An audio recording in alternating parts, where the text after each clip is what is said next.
Aquí estamos con un cariñoso abrazo, señoras y señores, muy buenos días. Esta nuestra agenda de lunes 21 de marzo. Vamos a arrancar el programa de noticias con mucha opinión de alta calidad intelectual y nuestro mensaje plural para todos ustedes respecto a los elementos y realidades que está atravesando América Latina y nuestro país. Nos acompañarán en primera instancia el ingeniero y exministro nacional, en fin, es el ingeniero Carlos Vallejo, que estará con nosotros conjuntamente con el doctor Alfredo Vergara. Obviamente que les vamos a preguntar si es emergente, urge un plan riguroso para la activación de la economía. Sus respuestas van a ser harto importantes. La verdad es que el señor presidente de la República nos habló el sábado anterior de un asomo de una nueva reforma tributaria. Primero que Javier Montenegro Fernández, editor de Diario Expreso de Guayaquil, sostiene lo que sostenemos todos. No hay crisis, pero que como que nos falta dinero.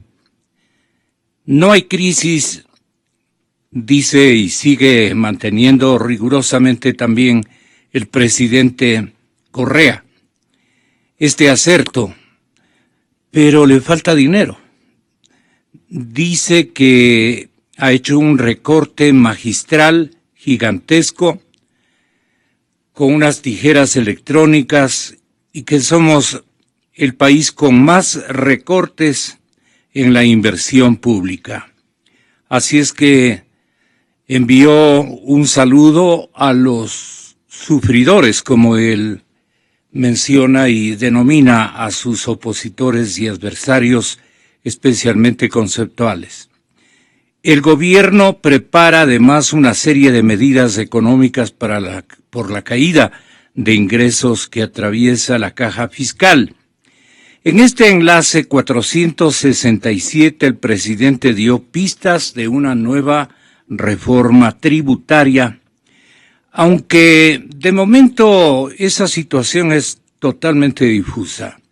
Pero en Morona, Santiago, el presidente Correa insistió en la necesidad de generar recursos adicionales ante la caída del precio del barril de crudo y la disminución de ingresos que está sufriendo el país. Ya estamos completos para este viaje conceptual muy importante. Saludo de nuevo al ingeniero Carlos Vallejo y al doctor Alfredo Vergara. Lo vamos a estrenar al doctor Alfredo Vergara. Usted captó algunos visos o señales y con la venia del ingeniero Carlos Vallejo. Usted captó, doctor Vergara, alguna insinuación, alguna señal que emitió el señor presidente de la República el sábado anterior en su sabatina, respecto a que vamos con él, obviamente con él liderando a una nueva reforma tributaria. Dice que no hay crisis, no hay crisis, pero falta dinero. Y entonces, ¿cómo alcanza a esta hora del partido usted a asimilar, digamos, estos acertos contradictorios, aparentemente, del señor presidente de la República? Bienvenido. Ya, gracias, y saludo aquí a Carlos Vallejo, también le doy los 7, 8 años, creo. En fin, bueno, yo no lo he escuchado, no. Generalmente yo los sábados no me se dedico a puede hacer ver deporte. que se venga a los 8 años. Así es. No se pero puede, se conserva bien. Sí. Se conserva bien. No, sino que no nos hemos visto que, nomás. Sí, no nos hemos visto, sí. Esas bromas difíciles de entender. Pero estamos bien, así hay que comenzar la semana, así hay que comenzar, ¿verdad? lógico, claro. Siempre. Sí. No, yo no le escucho porque generalmente yo los sábados me dedico a hacer deporte. Bueno, le comunico que eso es lo que manifestó. Es lo que dijo bien. Y aquí creo que Carlos era ministro de algo en ese tiempo, en el primer año, en el 2007. Agricultura. El primer año, nosotros hicimos aprobar en el Congreso de aquel entonces, en julio, lo que se llamaba ley financiera. Ley de competitividad financiera le llamábamos entre nosotros, que lo que queríamos era profundizar el proceso de dolarización, porque era lo lógico hacerlo después de 6 años de vigencia de la dolarización, dar un paso adelante, profundizar eso. Y nosotros le llamamos ley de competitividad financiera porque la competitividad entre las entidades tenía a su vez 2 fases, competitividad interna y posteriormente a eso competitividad externa, es decir, con la banca internacional. Logramos hacerlo aprobar esa contra la oposición de medio mundo en aquel entonces. Cuando la aprobación fue en los comienzos de julio del 2007.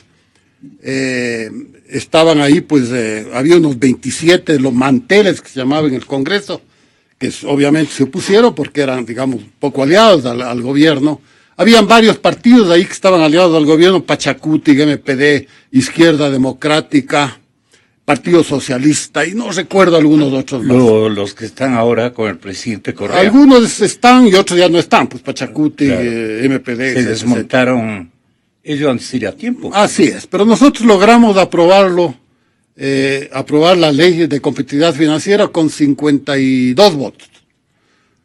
Uno más de aquellos que no habían obtenido ellos para quien habla, que también exigiera un juicio político. El único juicio político que ha ganado un superintendente de bancos y el único juicio político que ha perdido el actual gobierno, es bueno recordarlo aprovechando incluso la presencia de Carlos Vallejo, que imagino tiene les invito muy buena memoria. A que escuchen lo que el señor presidente plantea como solución económica para atraer, obviamente, recursos a la caja fiscal que tanta necesidad tiene, y también para dar alguna explicación respecto a que él ha solucionado el problema también con recortes importantes. Yo les dije que estábamos preparados para un precio del petróleo hasta de $20. Este año nos bajó por debajo de los $20. El crudo Napo, $16, el crudo Oriente, $18, $19. Tenemos un hueco fiscal, pese al ajuste que hemos hecho, que es el ajuste más grande de América Latina. Los que dicen que no hemos hecho nada, que seguimos con nuestro gasto desenfrenado, nos están felicitando, porque lo hemos hecho tan bien que ni se ha sentido. Pero ha sido el ajuste más grande de América Latina. En el 2015 redujimos 3.2% del PIB, el presupuesto, $3.200 millones. Este año 2.800 millones más. De lo que tenemos información, el que nos sigue creo que es Brasil con 1.1%. Nosotros hemos ajustado el triple, pero lo hemos hecho tan bien que los sufridores dicen que no hemos hecho nada. Es la mejor manera de felicitarnos. Sin embargo, la cuestión fiscal se ha complicado, porque siguió bajando el precio del petróleo. Se está recuperando, ojalá sí, pero no podemos correr riesgos. Por eso vamos a hacer ciertos ajustes impositivos. A diferencia de los paquetazos de la partidocracia, que era subir el gas, subir la electricidad, los teléfonos, nosotros, y esto todavía está en discusión, lo que vamos a subir son los cigarrillos, las bebidas alcohólicas y bebidas azucaradas, como está haciendo Inglaterra, porque además perjudican grandemente la salud, compañeros. Estamos preparando ese proyecto de reforma. Exa FM. Ingeniero Vallejo, pero esto ha causado un serio impacto entre los empresarios. Y el titular de la Cámara de Industrias de Guayaquil considera que más impuestos va a profundizar la dura situación por la que están atravesando las corporaciones y las pequeñas fuentes de trabajo, las empresas medianas, etcétera. Alarcón de la Cámara de Comercio de Quito también afirmó lo mismo. Reformas tributarias me parecen medidas equivocadas. Por un lado proponen reformas laborales y por otro están gravando con más impuestos. ¿A dónde quieren llevarnos? Dice Patricio Alarcón. Richard Martínez, del Comité Empresarial Ecuatoriano, dice que espera tener un documento más prolijo, más puntual, para poder analizar los detalles, pero adelantó, sin embargo, que los cambios tributarios inequívocamente generan incertidumbre. Yo le daría, este es el más fuertecito como reacción y pertenece a Pablo Arosemena, presidente de la Cámara de Comercio del Guayas. Dice Arosemena, subir los impuestos para solucionar la crisis suena a pretender apagar los incendios con camaretas. ¿Qué le parece a usted, ingeniero Vallejo? Yo le voy a pedir un favor. Me dé 3 minutos previos para entrar en el debate en sí, haciendo un análisis muy rápido de la situación del país. ¿En qué estado está el país después de 10 años de Me gobierno? parece lo más interesante. Y yo, dejando de lado la pasión política, dejando de lado el que se crea o no en Correa, este país es otro. Es un país diferente. Es un país con una infraestructura que le envidia hasta el primer mundo. Un país con 8.000 kilómetros de carreteras, 11 kilómetros de puentes, repotenciada la refinería de Esmeraldas, 5 o 6 centrales hidroeléctricas, los grandes proyectos de propósito múltiple en la costa, infraestructura que le permite al país haber ahorrado. Para quienes aquí se sientan y dicen que el país no ha ahorrado porque no ha guardado en una caja plata, invertir es más que ahorrar, porque el que solo ahorra y guarda no mueve ni crece su economía. El que invierte se prepara para crecer su economía. Ese es el país en el que estamos. El que invierte en burocracia. No, porque creo que aquí sí vale la pena su aclarar. sumatoria de obra física. El país cuenta. Pero él ha tenido un comportamiento de gastador profesional prácticamente. Y es posible, y voy a aclarar. ¿Qué es lo que pasa con el país? El mismo presidente de la República, en la ley, estableció que los gastos corrientes se financiarán con ingresos corrientes y la inversión con los fondos petroleros y otros tipos de recursos. Y así lo ha hecho. Y la inversión está ahí. ¿Por qué destaco yo lo de la inversión? Porque el país está preparado para ir en un proceso sostenido de crecimiento a futuro. Un plan de acción que continúe con lo que está hasta ahora preparado, va a ser un plan de crecimiento, de fomento de la producción y de crecimiento del empleo. ¿En base a la infraestructura que usted detalla? Solo pongo 2 ejemplos. El propósito múltiple Daule-Vinces. No solo es para evitar inundaciones, es para riego en verano. El Plan América, en lugar de una cosecha al año, hace 2 cosechas y media de arroz al año. En el próximo verano, en las 170.000 hectáreas de entre Daule y Vinces, se van a sembrar 2 cosechas y media de arroz o de maíz al año. Y se va a diversificar los cultivos. Eso es crecimiento, eso es fuente de trabajo, eso es ingreso económico para el pueblo ecuatoriano. No solo eso, se ha calculado que el ahorro en transporte nacional, con las nuevas vías que tiene, porque no digamos que no tiene nuevas vías del país, pues teníamos casi chaquiñanes y en riego teníamos piscuchaquis, como dicen los campesinos. En esas carreteras, el ahorro para los transportistas, que es del pueblo ecuatoriano... Su anterior partido no hizo nada en materia de vialidad. No, sí hizo, porque en esa época ¿Cuántos chaquiñanes hizo? No importa, mi anterior partido era de centro izquierda. ¿Cuántos chaquiñanes hizo? No recuerdo, son 30, su tendencia. Son 32 años, pero es la misma tendencia. Ese gobierno fue de centro izquierda. Después, lamentablemente, por influencia de banqueros, cambiaron sus dirigentes. Cambiaron y se fueron a la extrema derecha, más allá de Febres Cordero. Yo sigo manteniendo mi tendencia ideológica y mi doctrina social de la Iglesia como base fundamental. ¿No es parecida a la de su primo? Ellos son de la izquierda democrática. Nosotros pensamos en la doctrina social de la Iglesia. Pero quisiera avanzar, ¿no es cierto? Vienen 2 crisis que no son producto de ningún problema interno. Es un problema externo e internacional. La caída del precio del petróleo, que si bien afecta gravemente a la economía nacional, no es tan grave como el segundo factor, la revalorización o la apreciación del dólar. El dólar en los últimos 2 años y medio ha comenzado a coger valor. En definitiva, es una moneda que cuesta más. Y eso afecta a la producción nacional, tanto a la de consumo interno como a la de exportación, porque siendo este un país dolarizado, que no puede mover su moneda, tiene que competir con países como Colombia, Perú o Costa Rica, que para exportar han devaluado en el 72% Colombia, en el 25% Costa Rica y en el 22% Perú. ¿Cómo compite? Grave es para el sector exportador y para el sector de consumo interno la situación económica del país. Eso es un problema grave y eso hace que haya menores ingresos y por lo tanto la escasez de dinero no es exclusivamente del sector público, es del país. El país entero está con escasez de recursos. Ahora bien, si el gasto corriente, y voy a entrar en materia. La iliquidez, ¿por qué se produjo? Para que complemente su diagnóstico a la usanza revolucionaria. ¿Por qué cayó la liquidez? El petróleo nos permitía hacer infraestructura sin endeudamiento. Comienza a caer y hay que endeudarse, pero no nos asustemos. El presidente Correa recibió el país con una deuda del 72% del Producto Interno Bruto. Europa, el país que menos endeudado está, tiene el 127% de deuda frente al Producto Interno Bruto. Estados Unidos, la meca del capitalismo, tiene más del 150% de deuda externa frente al Producto Interno Bruto. Que la China, sí, el mundo entero tiene deuda con la China. Estados Unidos, su deuda, la mayor parte de su deuda es con la China. Entonces no nos asustemos por eso.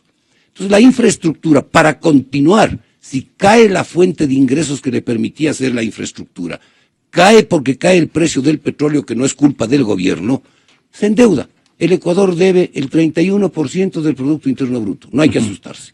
Y el otro sector, el de ingresos y gastos corrientes, que significa, todos dicen la burocracia, sí, ecuatorianos. En la burocracia está el ejército, está la policía, y todos reclamábamos siempre y seguimos reclamando más policía. Educación, no solamente se han construido escuelas, antes en el campo había un profesor que iba el martes y salía el jueves en una escuela con piso de tierra y con pizarra para que los alumnos del campo intenten aprender a leer y escribir. Hoy existen las escuelas del milenio, hospitales y médicos. Todo eso es burocracia. Pero eso ya, lo que usted está diciendo, ya dijo el presidente el sábado. Pero bueno, si no hay que decir entonces... Este momento lo que le queremos requerir a usted es que nos cuente, ingeniero Vallejo, porque usted ha sido un hombre pragmático en el ejercicio administrativo de lo que le han encomendado. Yo lo recuerdo perfectamente bien. Y usted era un hombre muy ilustrado en ese sentido.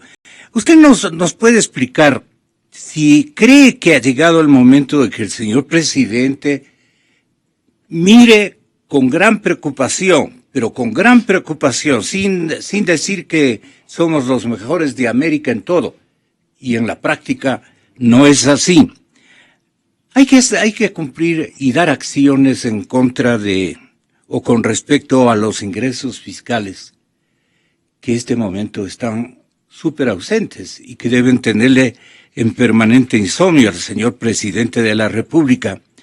Dicen que hay que eliminar proyectos con respecto al impuesto como este de la herencia que quedó sugerido y en contra de la plusvalía o atacando a la plusvalía para rendimiento económico en favor del régimen. Acciones en el gasto fiscal, dicen, reducir el gasto corriente, reducir el gasto de capital, reducir y clausurar unos ministerios que no han servido realmente para nada, estos ministerios de coordinación que deben desaparecer, el número de empleados, el incremento del bono de desarrollo humano, que es la única contribución que estamos dando en búsqueda de una equidad en la distribución de la riqueza, en definitiva, o de la renta nacional.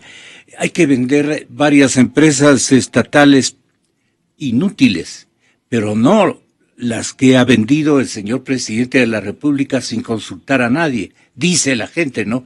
Él no tiene por qué consultar, dicen otros. Vamos viendo a la Constitución.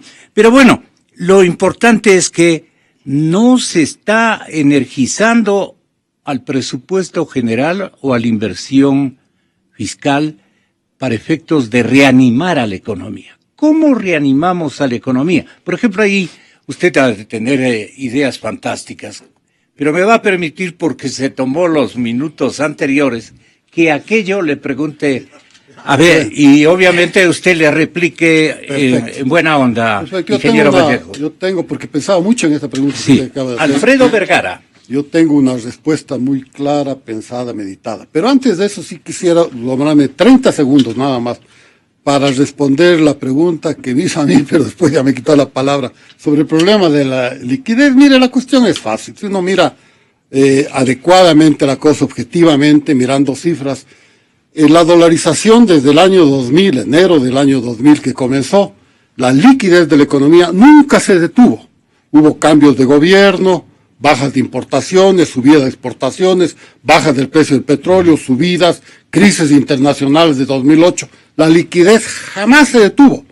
Continuamente fue creciendo desde 4.500 millones de dólares que fue en el año 2000 hasta 29.880 millones, que era la liquidez que alcanzó el país, que es la máxima que se ha liquidado. ¿Cuándo se alcanzó eso? En marzo del año pasado, hace un año, marzo del 2015. ¿Por qué se detuvo ese incremento? Primera vez en toda la dolarización. Ya había comenzado un poquito a detenerse, a no ser tan rápido a raíz del 5% al impuesto a la salida de capitales. Pero no era muy, lo advertimos en algún programa aquí mismo, creo que estuve presente y advertimos ya un poco después de que se fue puesto esto, que eso estaba deteniendo la liquidez, pero no la estaba reduciendo.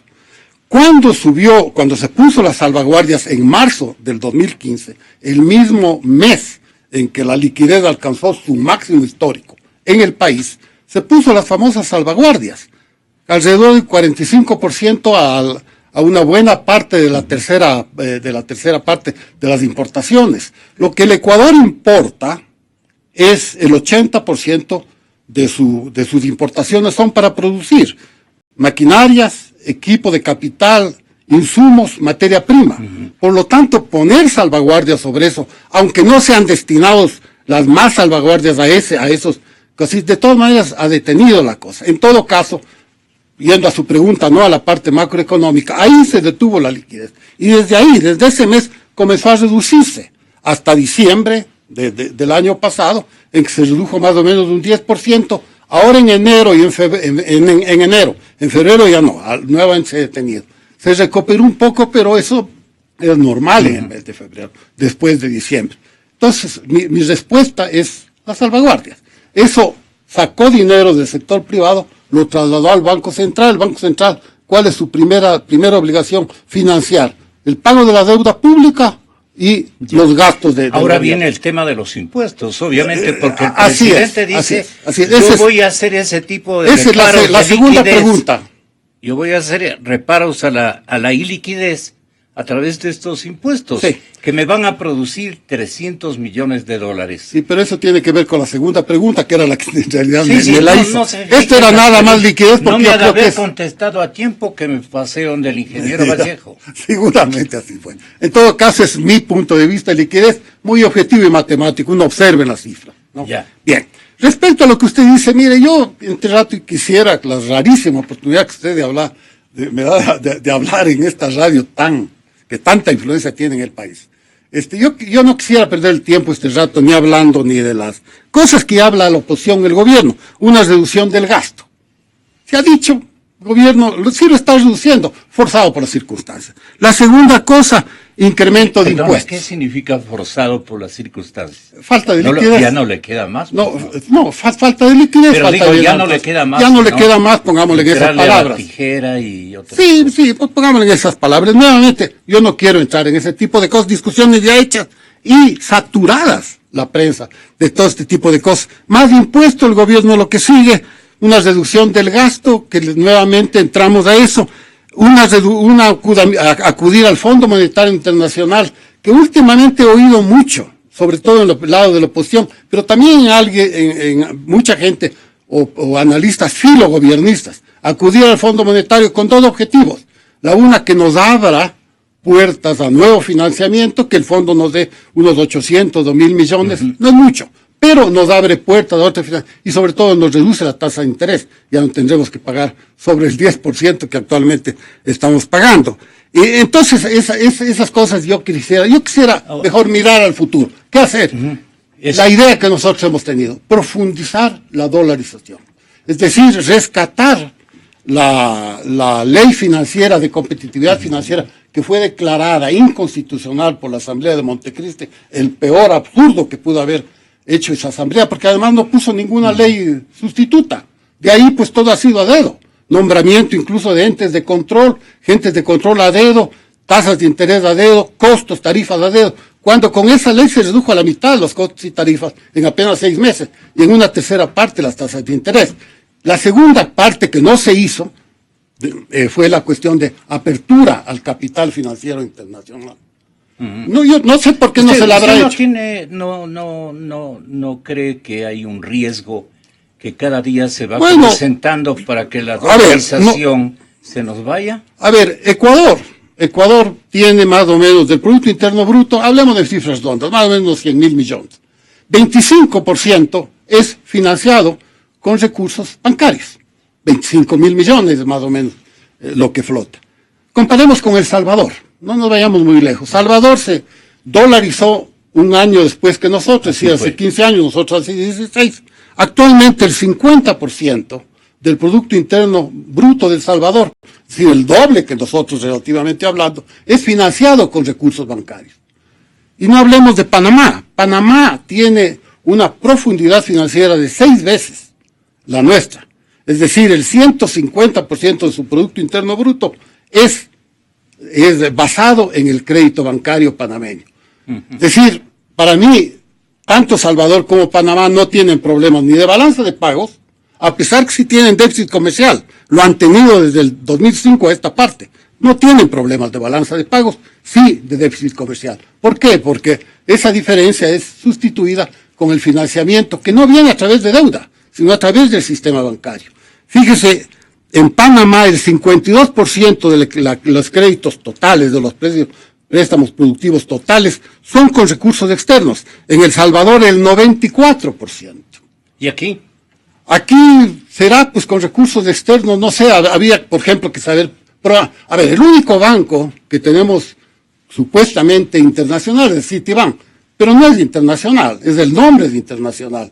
No tenemos ningún banco internacional. De los pocos que había, el último en salir fue Lloyds Bank en el 2007. Por un lado. Y por otro lado tenemos un poquito de capital externo, por ejemplo en Procrédito, hoy Produbanco y alguna otra cosa ahí, pero no creo que lleguemos a un 2 o 3%. ¿Qué nos quiere hacer entender con eso? Que el capital extranjero... Panamá, no hemos aprovechado la dolarización, no hemos profundizado la dolarización, botamos al tacho de la basura la mejor ley financiera, la ley de competitividad financiera que probó en los 6 meses de vigencia ser la mejor ley financiera del país. Lo botamos al tacho de la basura. ¿Por qué? Sencillamente porque era hecho por una superintendencia de bancos autónoma, que dijo, yo fui, de autoridades con este gobierno, a petición de este gobierno, fuimos nombrados ¿para qué? Para solucionar el problema del país, y eso lo hicimos. Ese era el gran pecado. Nunca se dijo por qué era inconstitucional. ¿Y por qué se tildar a algunos adversarios como odiadores? No, seguramente. Yo me temo, ingeniero Vallejo, que la dolarización en estos 9 últimos años ha tenido un adversario gigante, el presidente de la República. ¿Usted qué opina? Bueno, hay tantos temas, créame que yo intenté anotar algunos y no sé por cuál comenzar. Las primeras preguntas planteadas por usted y lo planteado por el doctor Vergara. Pero yo quisiera, antes de contestar el tema de la dolarización, que voy a ser muy claro en lo que yo creo sobre la dolarización, decir 2 cosas sobre lo que se acaba de decir en este momento. Primero, que las autoridades antes no eran nombradas a dedo. No es verdad, todos sabemos que el poder político... Una preguntita antes de qué. Usted habló. Usted no le escuchó, lo que quiere es que le repita. Dijo, anteriormente las autoridades se nombraban legalmente y no a dedo. No. Siempre el gobierno influía en las decisiones de quienes nombraban a esas autoridades para que se ponga a quien quería. Nunca ha sido diferente. Aquí se hace un análisis utilizando la coyuntura de las salvaguardias para decir que fue la causa de la iliquidez. Es al revés. Cuando comienza la iliquidez en un país dolarizado, hay que tomar medidas arancelarias porque no tiene capacidad de tomar medidas monetarias, porque estamos dolarizados. Y voy a ser clarísimo poniendo un ejemplo. Un país dolarizado, cuando el dólar comienza a apreciarse, o sea, a ser más caro, pierde liquidez por lo siguiente. El exportador, no estoy hablando ni del gobierno ni del petróleo, el exportador, que antes exportaba 1.000 euros a Europa, recibía 1.400 dólares. Hoy, apreciado el dólar, por cada 1.000 euros que exporta, recibe solo 1.080 dólares. Esa diferencia, que no entra al país, comienza a causar iliquidez. La segunda, el exportador, el importador, el que trae productos de Europa o de la China o de otros sectores, antes por cada 1.000 euros gastaba 1.400 dólares. Hoy gasta solamente 1.080 dólares. Eso hace, perdón, al revés, va a gastar más dólares ahora. Eso hace que haya iliquidez. Se gasta más en importar e ingresa menos por las exportaciones. Eso causa iliquidez. Como el país no tiene el manejo monetario que tiene Colombia, por ejemplo, y todo el resto del mundo, con excepción de Panamá y El Salvador, como no puede devaluar, solo puede utilizar el problema arancelario para resolver los problemas. Y este país, y quizás sea causa de nuestro gobierno, de este gobierno en el que yo creo, creó una clase media que fue incrementándose gracias a las políticas del gobierno actual. Más de 1.300.000 ecuatorianos han ingresado a la clase media. Gracias a la abundancia de recursos. ¿Quiénes han sido los beneficiarios que el señor presidente ha repartido? El pueblo ecuatoriano, pues. Para gastar. Pero los que se han llevado la mejor parte de este boom, usted sabe que no pasan de 60 a 70 empresas.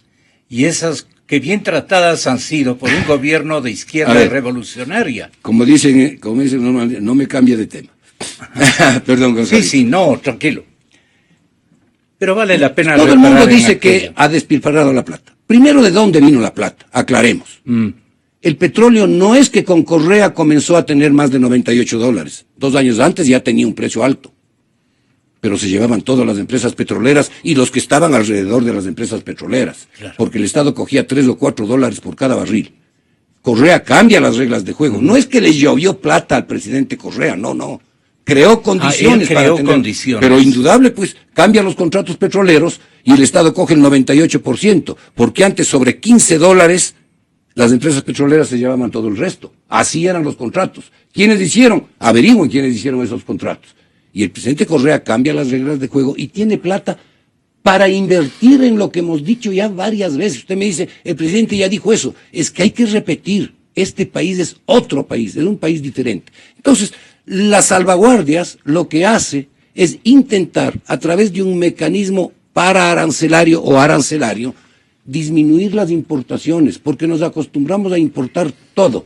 Aunque me digan que exagero, usted encuentra en algún supermercado hojas de choclo para hacer choclotandas ecuatorianos, Made in México. Encuentra más de 30 marcas de pastas de dientes. Encuentra todo lo que no encuentra ni en Europa ni en Estados Unidos, porque somos un país consumidor. ¿Qué es lo que hay que hacer? Parar un poco el consumo, disminuir el consumo. Y cuando el presidente pero anuncia... a los 9 años, imagínese usted, recién ustedes reparan en esto. No es que reparan en este momento, es que mientras había los recursos cuando para invertir... están con una medición que les han hecho recientemente de decrecimiento económico... Indudable. De 1,5 menos. Indudable. Cuando usted está con buena situación económica y puede hacer inversiones, y no solo gastos como algunos dicen, porque el gasto corriente es de educación, es salud, es policía, es fuerzas armadas y también algunos ministerios. Eso es gasto corriente. Pero la inversión se basa en la exportación de este país, sobre todo en petróleo. Cae el precio del petróleo.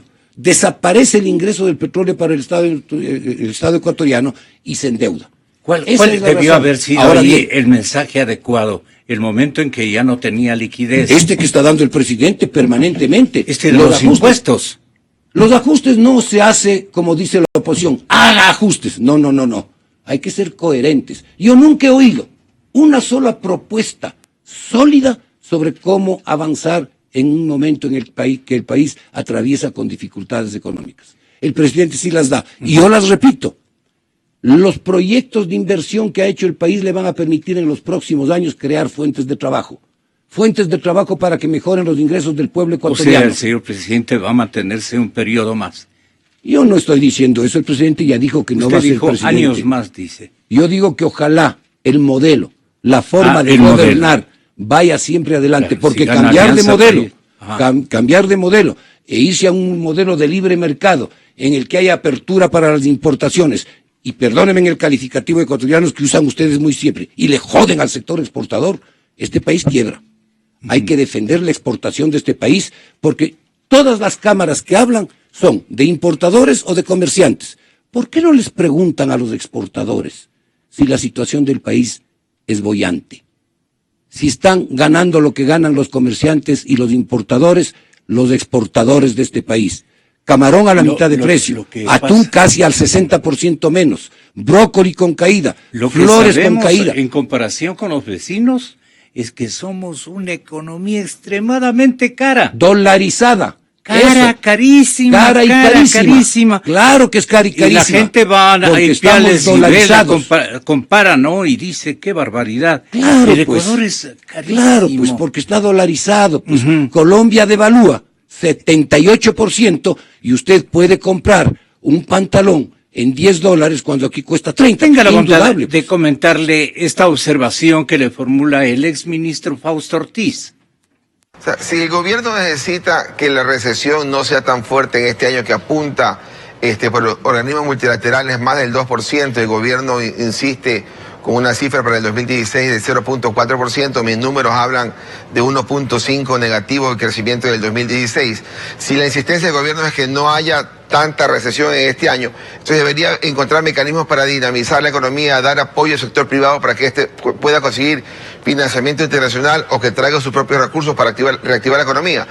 Pero cargarle impuestos y no recortar ciertos gastos corrientes de parte del gobierno no pasa un mensaje adecuado. El gobierno está tratando de plantear políticas en el tema de cigarrillos, bebidas gaseosas, pero eso de ahí, ¿qué implica? Esa recaudación en el año 2016 presupuestada es apenas $500 millones. Entonces uno diría, si quiere recaudar $300 millones, es difícil pensar qué es la política que quiere adoptar el gobierno en aquella ruta. El alza al impuesto a los consumos especiales para cigarrillos y bebidas alcohólicas y azucaradas significa que se desiste del timbre cambiario que afecta a todas las importaciones. No, yo creo que no. El presupuesto del Estado de 2016 para el timbre cambiario era $500 millones. Al mes de febrero van recaudados $108 millones. Quiere decir que al año, si es que eso la salvaguarda, si es que eso se mantuviera en todo el año, eso hubiera significado unos $800 millones. Y es difícil que el gobierno deje de recibir esa cantidad de recursos. Yo creo que va a mantener la salvaguarda y en el camino va a cambiarle el nombre hacia el timbre cambiario. Exa FM. Cuando exageren, yo siempre les echaré tijera también, como está haciendo el señor presidente de la República. Tenga la bondad, ingeniero Vallejo. Clarísimo, Fausto es clarísimo, pero equivocado. Ya. Sí, claro. O sea, dice... ¿En qué está equivocado? A ver, ¿qué dice él? Que lo que hay que soltar es recursos Exacto. para que el sector privado pueda invertir. Totalmente de acuerdo. Claro. ¿Quién tiene en este momento los recursos disponibles? La banca privada. Que la banca privada puede también endeudarse en organismos externos. No puede, y puede. ¿Cómo que no puede? Sí lo ha hecho le siempre. quitaron. Pues. Sí lo ha hecho. Altísimo. Ah, no. le castigaron. No puede, no es la respuesta. Puede a un costo altísimo, dice usted. Sí, pero... Y yo creo que no es así. Pues no dicen que la banca internacional va a prestar más barato que los claro, préstamos hechos al que Ecuador. presta, claro. Entonces, ¿cuál es el problema allí? ¿Puedo leer las impuestos? Pero antes quisiera terminar. pero debatan, yo nunca interrumpo. No, está bien. No es cierto. No hay problema. Ya. Lo que pasa es que me hizo una pregunta, sí, entonces. Sí. Entonces, Síganos. mira, la propuesta de Fausto, meter más recursos. Sí. Y dicen, ir al Fondo Monetario Internacional. Es posible que haya intereses más bajos, pero se olvidan de las condiciones de las cartas de intención, que le obligaron al país a dictar una ley para que el gasto del Estado no crezca más del 3% en educación y en salud, que suspendió las entregas de los créditos quirografarios y prendarios del Seguro Social por orden del Fondo Monetario, que congeló las pensiones de los jubilados. Se olvidan de todas esas condiciones denigrantes para el país que ponía el Fondo Monetario Internacional. A cambio de eso hay una tasa de interés un poco más alta, que la paga todo el mundo porque todos se endeudan con China.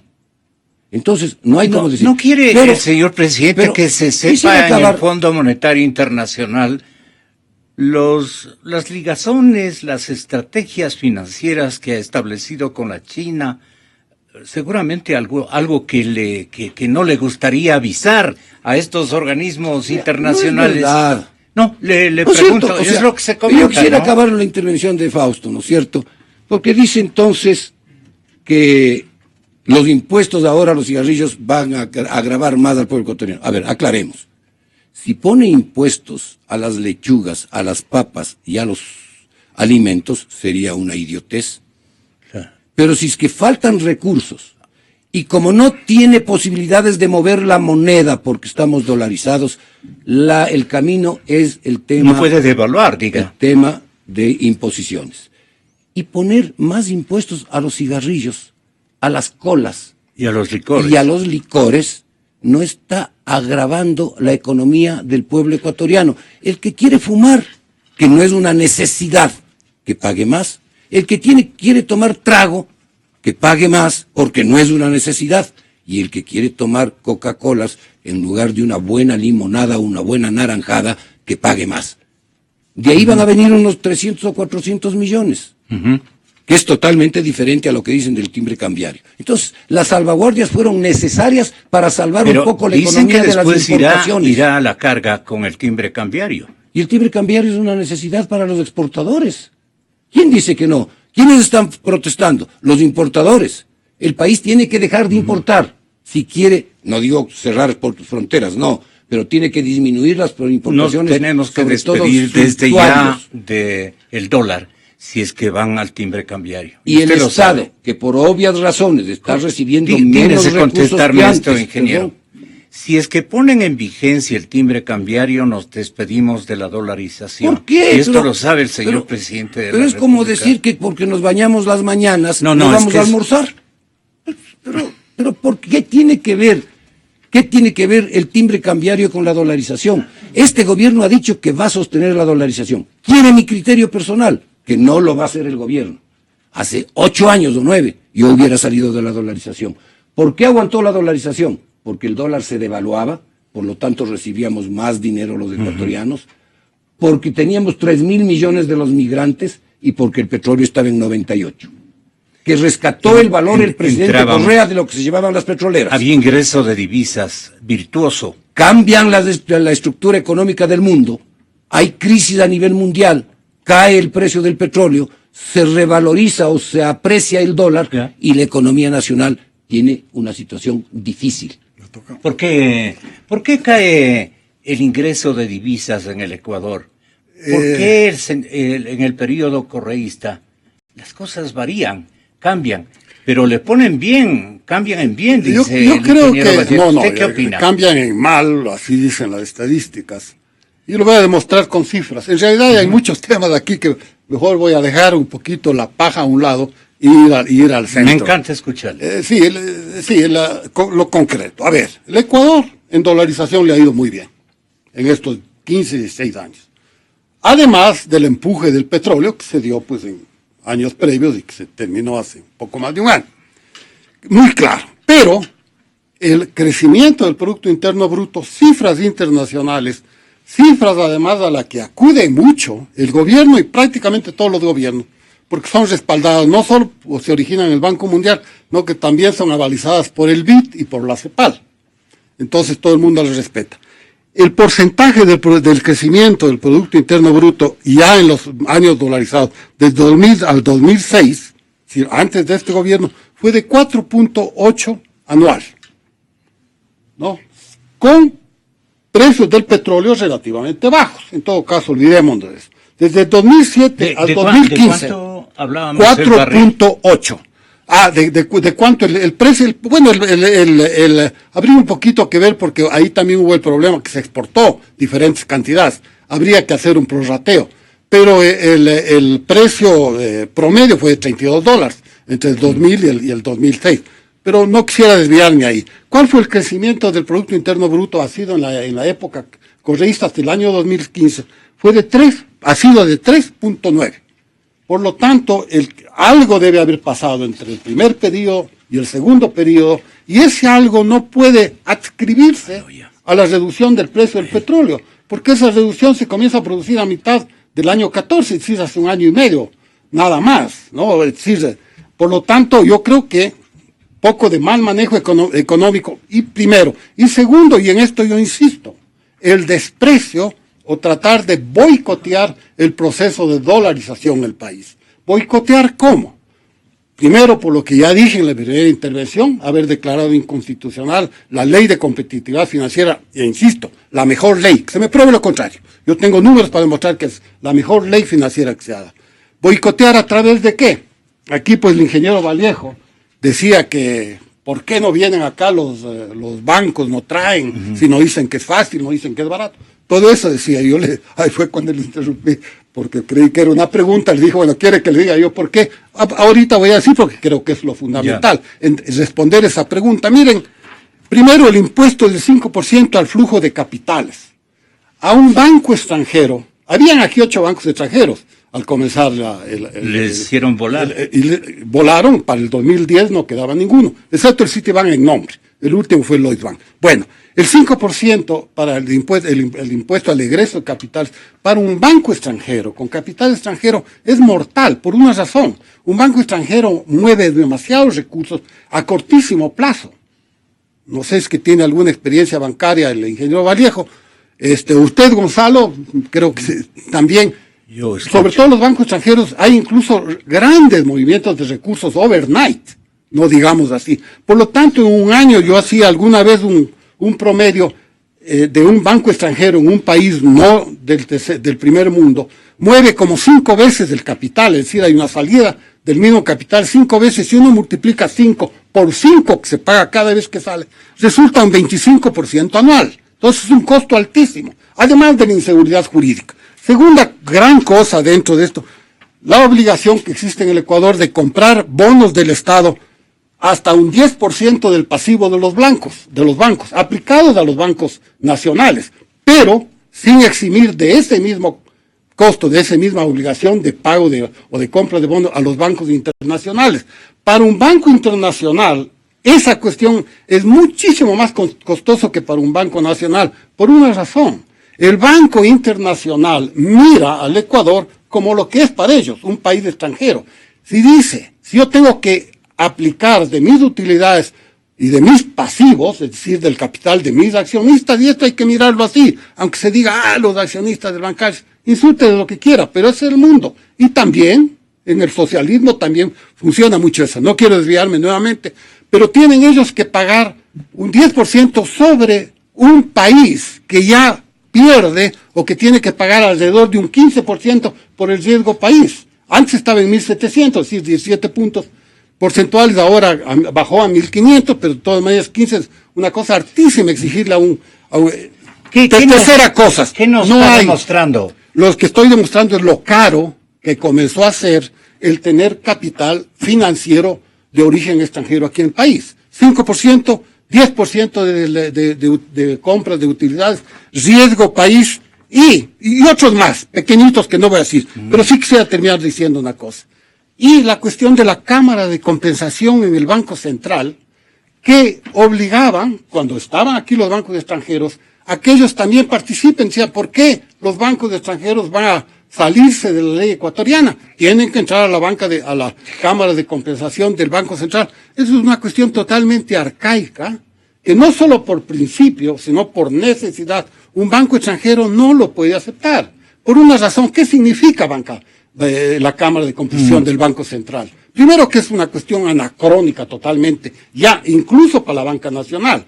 La Cámara de Compensación sencillamente para ver cuánto los bancos privados, los bancos nacionales, ponen del encaje bancario mínimo y de reservas, que el 4% estaba en algún tiempo, o no, y día a día, a las 5 de la tarde.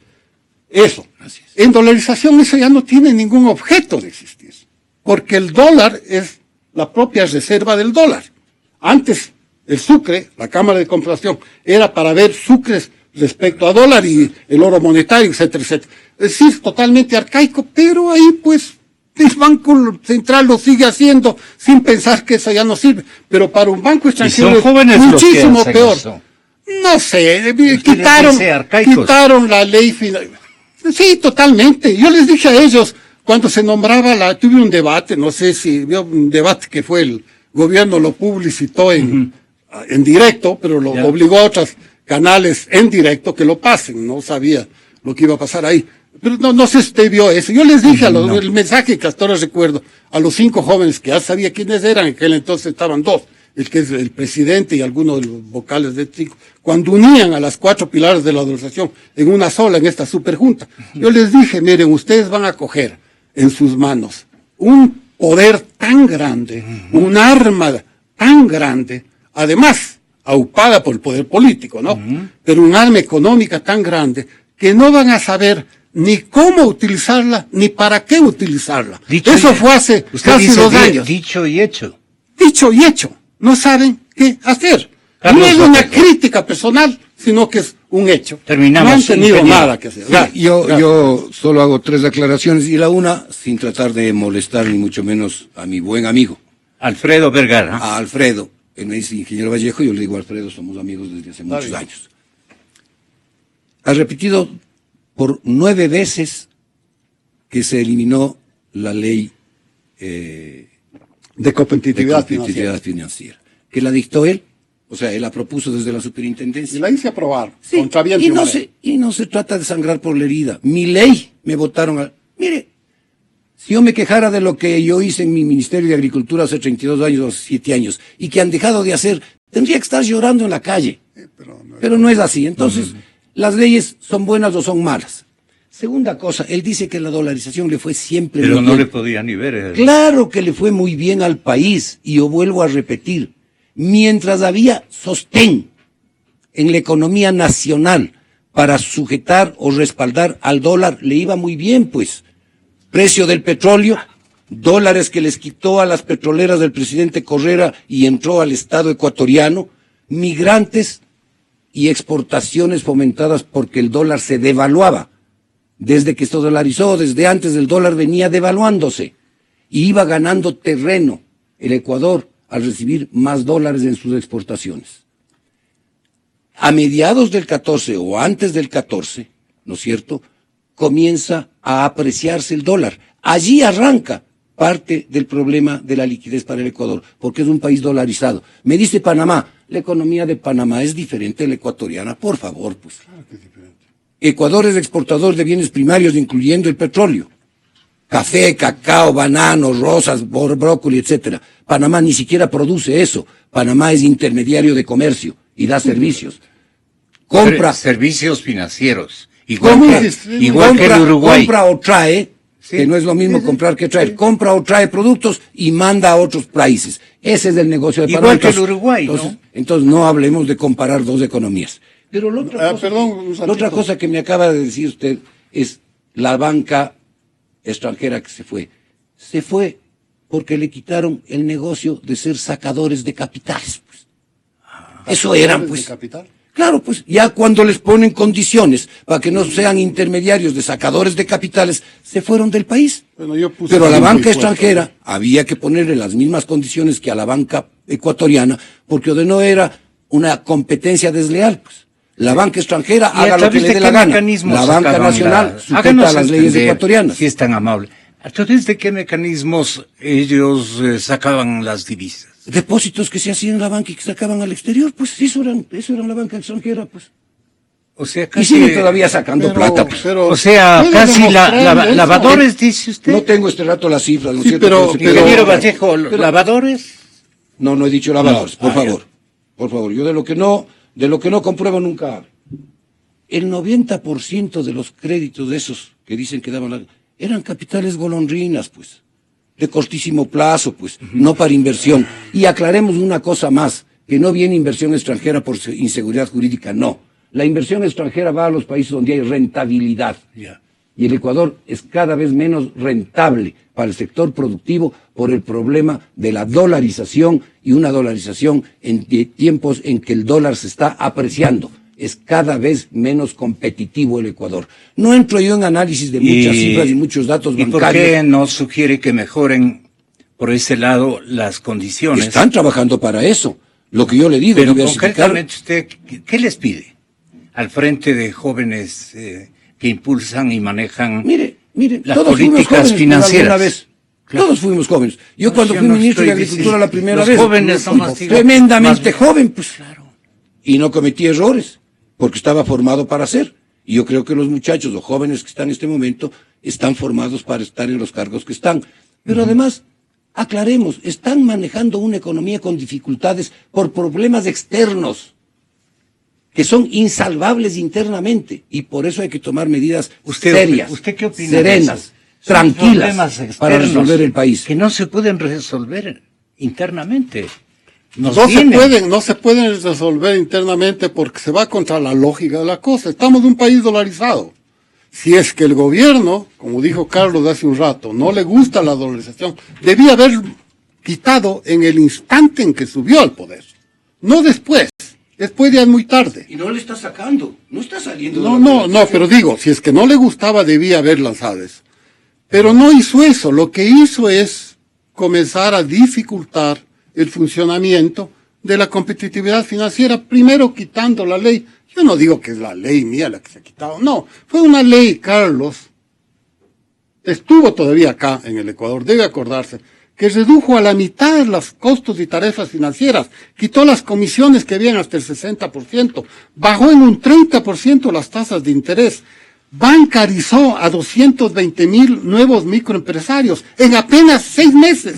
Y con la oposición de todo el mundo, porque yo ni siquiera junta bancaria, y disculpe que digo yo porque así fue, ni siquiera junta bancaria podía tener porque los 3 delegados del Ejecutivo estaban prohibidos de asistir. Yo tuve que hacer toda esa ley y todas las regulaciones de esas, jugándomelas del pellejo, porque muchas de esas cosas podía decirse que era inconstitucional y que era una cuestión personal mía, que había hecho sin autorización de la Junta Bancaria. Yo siempre tuve ese temor. Cuando me siguieron el juicio político, yo creí que a eso sí iban a ventajosamente en las 20 preguntas, ninguna fue esa, porque en esa sí tal vez yo me había subrogado ciertas atribuciones. Pero en todo caso no es porque haya sido una ley hecha por mí que yo protesto, no, porque creo que es necesario reactivarla. Es necesario reactivar la profundización de la dolarización como la mejor salida que tiene el país. No importa cuál sea el próximo gobierno. Pues, pero no importa, los exportadores, no importa los exportadores, un segmento chiquitito, no importa los exportadores. No importa la economía nacional. No importa. Perdóneme, pues.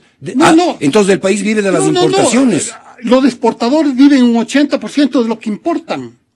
Es que eso hay que un país pequeñito, la producción nacional no es sirve. Un país tan pequeñito como el la Ecuador, transformación de bienes en el Ecuador no sirve. Exterior, exportación e importación están íntimamente ligadas entre sí. Ser importadores de bienes suntuarios de bienes de consumo no es bueno para una economía nacional. Importa mucho menos, Gonzalito, con salvaguardias, va a exportar mucho menos también lo que está sucediendo ahora. Carlos Vallejo, Alfredo. Yo me tengo que retirar. Pero para retirarme le digo una cosa, si yo tendría que decir todo lo que yo hice cuando fui ministro de Agricultura, tendríamos necesidad de un año entero de programa en su radio. Y por eso que yo no me refiero a lo que yo hice, porque lo que se hizo ahí el pueblo ecuatoriano sabe juzgar. Muchas gracias, yo me retiro porque tengo... Sí, yo quisiera que le vaya muy bien. Termine sus ideas, rapidito. ¿Qué es lo que...? ¿Qué es lo que...? Yo lo que miro, lo que estoy tratando de mirar es del país hacia adelante. Por eso lo que digo, yo me niego hasta cierto punto de conversar lo que se puede reducir el gasto, si se puede endeudar más del país. Todo ese tipo de cosas, todos los analistas lo han analizado y en extenso. Estamos en una situación en que eso no es posible. Por eso yo digo, tenemos que mirar al futuro, al futuro. Y la mejor puerta de salida... Pero con este presidente creo que es complicadísimo. Yo estoy mirando, solo le pregunto. Cuando digo el futuro, yo estoy mirando de 1, 2, 3, 4 años adelante. Yo creo que en este año muy poco se va a hacer. va a haber más impuestos sobre los que ya, además de los que ya se anuncian, impuestos a las Pero bebidas, ¿quién etcétera, tiene la etcétera. verdad o quién se siente dueño de la verdad? Yo no me atrevería a decir quién tiene Pero la es verdad. que en Lo este sí año sé- y en estas circunstancias algo tiene que cambiar. De lo Lo que- contrario, ¿no cree usted que corre riesgos? Lo que tiene que cambiar en beneficio del país, y sin hablar de cuestiones políticas, sin que me interese a mí, Pero hable de cuestiones monetarias también. sí, de cuestiones monetarias, lo que tiene que cambiar es reactivarse la profundización del proceso de dolarización. Es lo único que tenemos, lo mejor que hemos tenido en todos estos años. Y ese es el camino, esa es la puerta de salida más amplia. También hay otras cosas que también, obviamente, reducir gasto suntuario. ¿Quién va a negar eso? No. Pero Tratar dice- de cambiar la deuda externa cara con deuda externa barata a través del Fondo Monetario Internacional, lógico. Nadie puede negarlo. Eso. El señor presidente Pero- quiere mantener la dolarización, dice Vallejo. No sé, no sé. Digamos, si es que quiere mantener, sería bueno conocer medidas en favor de la dolarización. No hay. No ha hecho ninguna. Por lo tanto, así pensará, así que ya no sé, pues, en todo caso, pues un año más. que Y le todas falta las hacer medidas aumentar. que él ha tomado, como esta, por ejemplo, pongámosle un verbigracia a estos impuestos, más bien desacomodan el futuro de la dolarización, o más bien le robustecen. Desacomodan ¿en qué sentido? En el sentido que un país dolarizado, lo último que puede pensar en hacer es en dividir, hacer mercados de divisas paralelos. Porque no hay mercado de divisas, la divisa es una sola. No se puede hacer lo que se hizo en Argentina, que tanto, o lo que se está haciendo en Venezuela, que se sigue haciendo en Venezuela, porque eso destruye al país. La cuestión de salvaguardias, el impuesto a la salida de capitales, el timbre cambiario que se propone para eternizar las salvaguardias que la Organización Mundial del Comercio ya no le permite pasarse más del día de junio. Es decir, el gobierno obligado tiene que dejar las salvaguardias y quiere poner el timbre cambiario que es eternizar la misma cosa. Beneficiar a los exportadores haciendo que el consumidor de productos importados pague más para esa subida en precios, pasarle Interesante. una especie de subsidio. Nos faltó Es un tiempo, ¿no? absurdo. Lo mejor es profundizar la dolarización a través de la apertura al capital extranjero. Estaría a molestarle en próximos días, nos queda Como usted quiera. mucha tela que Ese es cortar. un tema importantísimo, Sí. además, la cuestión de la profundización. Gracias, doctor Alfredo. Gracias a usted, Gonzalo. Muy amable. Gracias por su invitación. Siempre molestándole. Vamos a pasar este momento una réplica. Una réplica. Refiere el Banco Nacional de Fomento a través